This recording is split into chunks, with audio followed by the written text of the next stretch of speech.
Hello and welcome to Sheffield Live. I'm Bailo Jallo and you are watching African Voices, a show where we tend to discuss the achievements and also the issues that affect Africans in this country and abroad. And on today's show, we are focusing on Cameroon, a country that is popular sometimes for all the negative reasons, and also a country that is popular for its footballing team. It is a country that also has one of the oldest leaders in the world, not that only, but also one of the longest leaders in the world, and that is Paul Biya. Mr. Biya has been in power for nearly 36 years, and prior to that, he was the Prime Minister for 7 years. So in total, he has been in power for 43 years. So like I said, he is one of the oldest leaders in the world, and also one of the longest serving leaders that is still in power in Cameroon. So today, we are focusing on that country. We are talking about the country's history. And recently, the country had its general election, just 2 weeks ago, to be specific, on the 7th of October.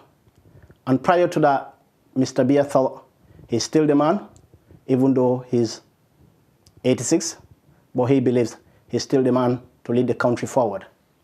So today, I've got Pride Mbi-Agbo, who is the Secretary General for the Southern Cameroon National Council, an organization that has been fighting for independence since the early 1990s. So today, I've got Mr. Pride here to help us talk about Cameroon, which we are going to be focusing on the south of Cameroon, where he came from, which is the English side of the country. Just a brief history for the country. Cameroon is a country that is divided into two. It is one of the countries that has been suffering through the impact of colonialism. That is the rebranding or the rebordering of the country. As I said, the country is divided into two. We've got the southern Cameroon, which is about 20% of the population. That is the English side. And we've got the northern Cameroon, which is 80% of the country, which speaks French, which Mr. Biya represents. So today, Pride is here. We're going to be talking about the recent election, and we will also be talking about their struggle for independence. So Pride, you are welcome to the show. Thank you very much, Bailo. As I stated, your organization, you are the Secretary General for the Southern Cameroon National Council in the UK. So if we may start with what has just happened recently, which is the election in the country, the 7th of October. Even though your organization does not recognize the election, or you have nothing to do with the election, but can I just ask, what is your take on the election? Cameroon is one of those countries that the English part of the English and the French part of Cameroon came together in 1961, and there was no memorandum of association to bring these two countries together. So we don't see ourselves as part of Cameroon because we have never been part of them. There is no legal document binding these two countries together. And since in the early 1990s, the Southern Cameroon National Council have been fighting hard that this should be taken into one of the courts of justice, and justice should be served so that we should become our own independent state. And so when things really kicked off in 2016, it was clear that there was no turning back. And since we have never been part of that country, we don't really care what happens there or who wins the election. All we want is for us to have our own independence. So as far as we are concerned, and you must have heard reports that elections did not take place in the English part of Cameroon. That is that is debatable. Well, yes, it is, but you would find that not up to 10% of the population took part in the whole electoral process, and because of that, we wouldn't say that elections effectively took place in the English part of Cameroon. Right, okay.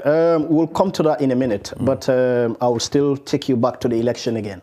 Even though you said there is no legal binding that says you are all Cameroonians. Yes. But I believe since independence, Yes. whether there is a document or not to say you are all Cameroonians, I believe Cameroon has been together and you've been ruled by one president.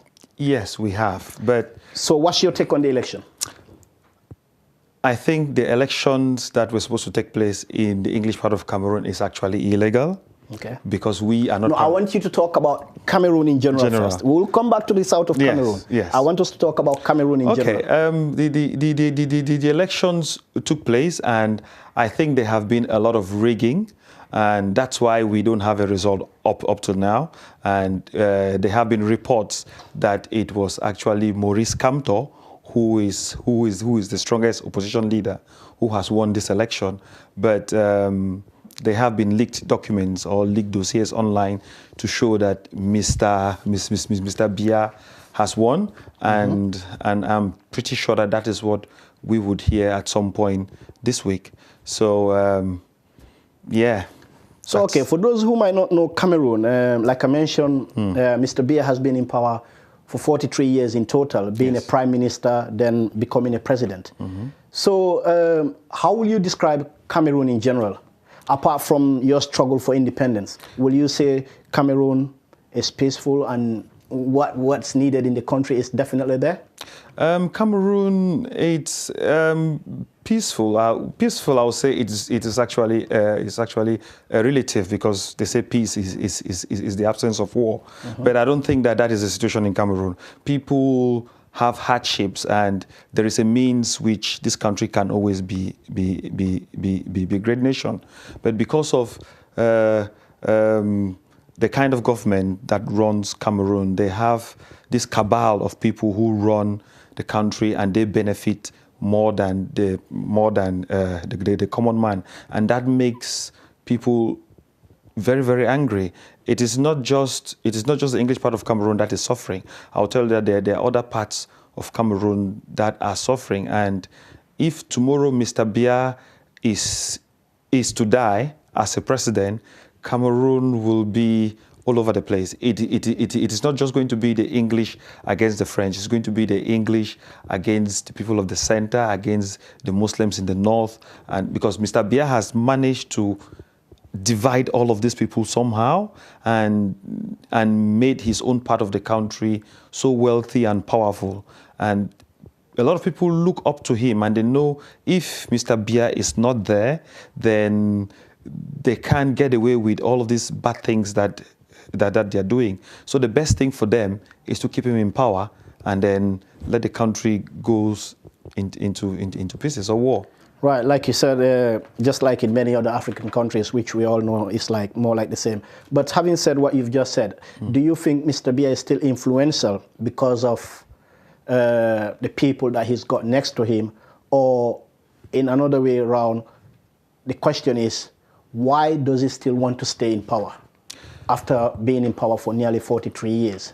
In my own opinion, I think Mr. Biya doesn't really want to stay in power. He is old, weak and feeble, and he is suffering from bowel cancer. And the last thing he wants is the stress of ruling a country. And we don't even think that he is the one making decisions for himself at the moment. But during the election campaign, he was out and about campaigning everywhere. That's just somebody has written a speech for him and him talking. He actually lives in a hospital in Switzerland. So we actually call him the visiting president, because 95% of the time he is not in Cameroon. He only visits Cameroon.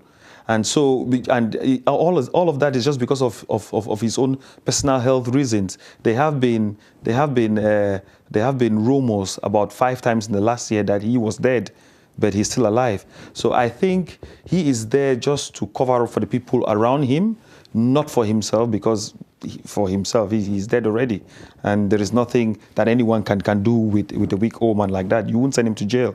So I think it's more about the people that are around him, which he is trying to protect at the moment. It's not about him. Right, okay. Just a final one on the election or on Mr. Biya before we move to the south of Cameroon for your struggle for independence. So results were meant to be coming, but Yes. they have not come yet, and we are hearing they are going to come out on Thursday. So let's say if Mr. Biya is announced the winner, Yes. do you think the country will be unstable? There will be a protest in the country, or if the other way around as well, if he is to lose, which we doubt, because according to reports, he's already won with 71%. There are leaked documents out there online, like you mentioned earlier. So whosoever wins the country, whether it's the opposition or whether it's him, the incumbent, Mr. Biya, do you think the result will be accepted by all Cameroonians? No, I think a majority of Cameroonians will not accept the result, and I predict to be that there is going to be a high level of unrest in the country, especially for the coming month or so, because most of these leaked documents now, we are actually in an era where there is mobile phones and social media. So most of these documents were leaked on social media on the various results of the polling stations all over Cameroon. So people have these results. And if the results in the mobile phone will not tally with the final results, then there is bound to be anger. And people will go into the streets and protest. And I'm guessing that there will be a lot more violence and death coming from Cameroon in a couple of weeks or months to come. Hopefully that don't happen. And so moving on to the south, where you came from, the English-speaking side, you are representing the Southern Cameroon National Council, Yes. which you describe yourself as a non-violent group. Yes. But how will you manage to achieve independence without violence? We look at lobbying. We have always been a group of lobbying and petitioning. And as long as it takes, we know we cannot be out of the country preaching violence while other people are there dying. So we don't want a country where when we are going back, everybody is dead. So we will try our best to go out there. We petition the UN. We are always at the Commonwealth.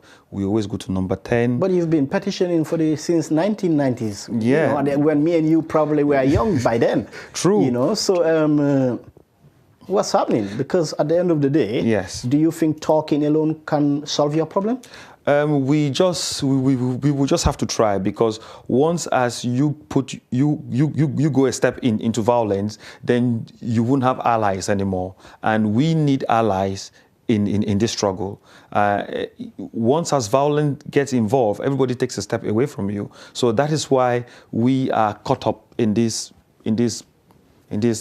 process of petitioning and trying to look for a peaceful way, because by the end of the day, violence, whatever goes violent, it will always end up in a process like a peace talk, and all is about dialogue. Okay. So, and that's what we want. If we could petition somebody to go down to Cameroon and begin a dialogue, we would, all of us would like to see a ceasefire and like meaningful dialogue to start taking place. We've seen recently in 2016, a violence began in the southern region of the country, or yes, the southern Cameroon. And since 2016, there has been an unrest there, and some people took up arms, and they gained lots of support by the locals, which is the Ambazonia Defense Forces. Yes. So talking of the Ambazonia Defense Forces, do you think they took up arms because the Southern Cameroon National Council has been there since the 1990s. Yes. They haven't done anything. So they believe you guys are not doing enough, or you are not putting a lot of effort for the independence. So they had no choice but to take up arms? Yes. I think it is very hard to see your loved one being killed because they went out protesting peacefully without you having that reaction of picking up arms to actually defend your family. I'm sure everybody would always have that instinct to always defend their families. So we can't actually blame anybody that has picked up arms. But all we are saying is, if we could get a way of solving this problem peacefully, that is what we would like. But at the same time, we won't blame people for protecting themselves, because we know actually what is happening in the ground. If you go out and you demonstrate you actually get killed. You sit in your house get broken in by a police officer, you actually get killed. Is there any evidence for that? There is. There have been evidence of seeing police officers burning houses with people with like old and invalid people in them. And there is a whole village that has been burned down. And this is all done by actually police officers. Okay, I'm not going to try to protect them here, but there is also a report that says they were targeting so-called Boko Haram or so-called terrorists. What's your take on that? The government has this anti-terrorist rule that it's like a one-size-fits-all. So if you are against the government, they see you to be a terrorist, and if you get arrested, you get prosecuted through like a military court. But I believe you cannot argue there was Boko Haram in the south of Cameroon because they did cross the border from Nigeria, and we've seen lots of atrocities that they caused in southern Cameroon and in Nigeria as well. Boko Haram is not found in the southern part of Cameroon. Boko Haram is found in the north part of Cameroon, like in the far north. That is where you have Boko Haram acting. But in the southwest, where you have the English part of Cameroon, we don't have Boko Haram. So will you say all those people that are having arms, they are just the Amazonia Defense Forces? They are. There are no Boko Haram. So what will you say? What will you say is your relationship to them? Like the Southern Cameroon National Council, which preaches peace, you don't want people to take up arms. So what has been your advice to them now that they've took up arms? We would always try our best to send message to them like, brothers, this is not the way forward. If we have to do this, we can engage in a war with the French part of Cameroon. Whatever it is going to be solved on like a dialogue table. So people will lose their life, but by the end of the day, we will be talking on the table how to solve it. Most of the conflicts in the world have always ended like on dialogue. So let's say if Paul Biya goes now, hypothetically, yes, he's dead or he's not the president, and things change in Cameroon, the government, yes, and things goes as normal, i.e. where there is no violence, where the rule of law is respected, yes. Will you abandon your struggle for independence? No. Unfortunately, why not? That is because we have been used by the French government a lot, and we think it is time that we should stand on our own and have a nation on our own, and then we see. And what would you call your nation? Amazonia, of course. Do you think you'll be able to survive on your own? Yes, we will, because 85% of Cameroon natural resources are found in the English part of Cameroon. Yeah, but not only the natural resources can run a country, is it? The people as well. Yes, but 80% of the country is French. And I believe you don't have problem with the ordinary Cameroonian. You've got a problem with the government, I guess. So That is true. If things change, yes, why will you still want separation when unity can bring you together? Cameroon. Why not forgive and forget? The English part of Cameroon had been a state on their own. That is prior to like 1961. That's prior to independence. Yes, but we were actually a viable country at the time, and I think if we could survive. You were not a country. You were a colony. You were a state colonized by the British. We were actually a colony under the British trustmanship. So we had been part of the Nigerian Federation. And now we said we had to join Cameroon to form this one big nation. And I believe now your struggle, if things are to be reversed the way it was, you will not want to join Nigeria again, will you? No. You just want to be on your own. Yes, we want to be on our own and build a country. So what happens to the quest of Pan-Africanism, United States of Africa? We would always join the AU and form that Pan-Africanism. But why not be in that umbrella of Cameroon, Africa? It's because we have had a lot of bad experiences, and it's like marriage. If marriage doesn't work, then you need to get a divorce. You try solutions. I'm not sure that these days everybody will want to go through all of that. But we have been there and we have seen all of this. They have actually destroyed English Cameroon rather than build it up. So we had our own marketing board. We had more than more than 500 companies that have been closed. We had our own police force. Do you think you've got the infrastructure and the political leaders that will lead you the way forward? We can, because the English part of Cameroon is the most educated part in the country. So we have people working in every walks of life. All we need is the independence, and gradually, I'm not saying something that is going to be easy, but gradually we are going to build this nation to be a nation that we will be proud to have our kids grow up in. How will you describe your quest for independence? How has it been received by the international world, i.e. the United Nations or the African Union? The African Union, that tells me. I will say that they are actually allies of President Biya, because all what they are saying is the people wanting independence in Cameroon, these people are named as secessionists and trying to paint us black.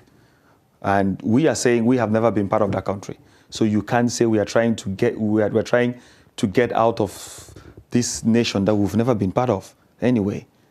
So okay, let's come back. We've got less than 3 minutes, but I just want us to go back to the Ambazonia Defense Forces. Yes.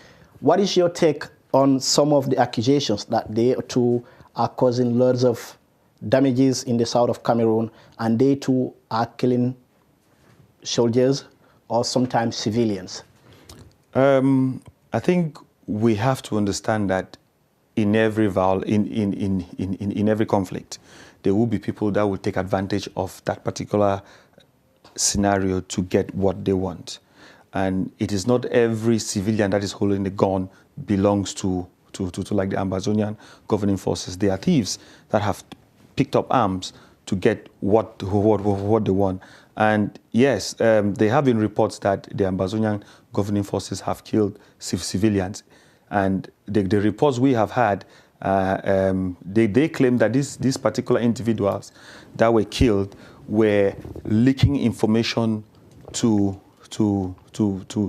Biya's government, and they're like, we can't be trying to fight a war while our own people are selling us behind. Now, I'm not justifying their killing, but that is the reason that they gave for them doing all of this work. Do you think if you are to get independence today or anytime soon, your organization, the Southern Cameroon National Council, will be able to work hand in hand with the Ambazonian forces, knowing that they've took up arms, and if time comes you don't do what they want, they'll be taking up arms again?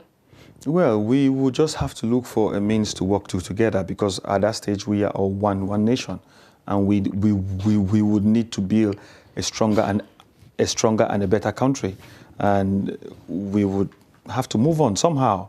And if we would need a protective body, then I guess we will have to rely on them.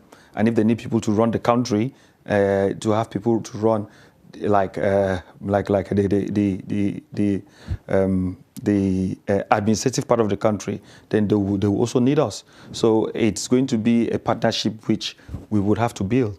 So you've got 30 seconds to sell the south of Cameroon for those who might not know where the south of Cameroon is and what the south of Cameroon is all about.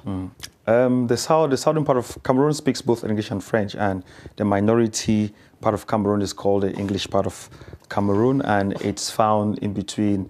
It is found to the west of Nigeria, and it is called the Southern Cameroon because from the west, right like up to the north was first a whole country, and when we were asked to join Nigeria or Cameroon by joining them for independence, the northern part of Cameroon, the northern part decided to join Nigeria, while the southern part of the English part of Cameroon decided to join the French Cameroon. So that's why we are called the southern part of Cameroon, but actually we are northwest of Cameroon. That's where we are. But like we said, we have a French oppressing government. We have nothing against the French people in Cameroon. We are just against the French government. Thank you. Well, thank you very much for your time, and thank you very much for appearing on our show. For those who might have just joined us, that was Pride MB Agbo, and he is the Secretary General for the Southern Cameroon National Council, an organization that has been struggling or fighting for independence since the 1990s. And you are watching African Voices. Until next week, it's me, Baile Jallo. Thank you for watching and have a good night.